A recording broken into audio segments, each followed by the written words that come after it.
This is John Wert with Lancaster Archery, and we're talking about traditional archery and the decrease in incliner stability of the market. Right. So do you actually shoot traditional? Bow hunting made me an archer, so traditional bow hunting is how I found archery. But like many of us who shoot bows all summer long, just shooting a bow for the sake of shooting archery became just as important to me as bow hunting. So not only do I compete all over the country, I've been able to bow hunt in a lot of the country too. So. Oh, cool. So what kind of species have you hunted? I've hunted elk, pigs, deer, white-tailed deer, mule deer, turkeys. I've hunted Texas, Utah, Wyoming, Maryland, Pennsylvania, Ohio. So I've hunted quite a bit, and hunting was the first reason for archery for me, but like you, I know you compete with a bow as well, and shooting archery for archery's sake, or traditional archery just for the sake of shooting my bow, is just as important to me today. Okay, yeah, it is for me too. I enjoy that. So what are your thoughts on the growth of traditional archery in America? It's a good question. I get asked the question all the time, especially being at Trad Tech Archery at Lancaster Archery Supply. People ask me all the time, is traditional archery up? Do crossbows hurt traditional archery? Do compound bows hurt traditional archery? Up, down, where is it? Here's how I feel about it.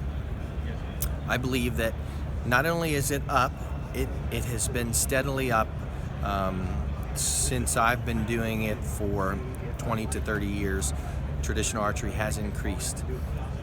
There are forces pushing downward on traditional archery, but I think overall the net is that there continues to be an increase every single year, and here's why. One, what happened with the internet and the change, and I'm old enough to have been through the change. A lot of the younger archers, the internet they grew up with it, so they see information about traditional archery as accessible, and they imagine that it has always been accessible. But like a lot of information for traditional archers on how to shoot a bow, how to tune a bow, what equipment is available was extremely limited for us for most of my history in archery. We had some great books, Fred Asbell, Fred Bear.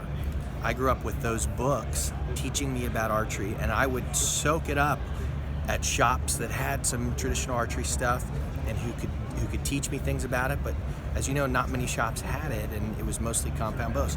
So what has made traditional archery grow is information.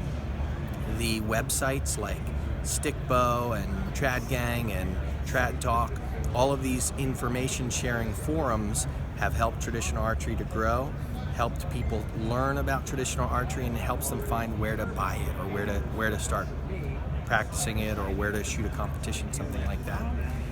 Obviously, hunting generally in the country is on its way down. So the baby boomer generation is starting to get to the age where many of them can no longer hunt, or bow hunt especially.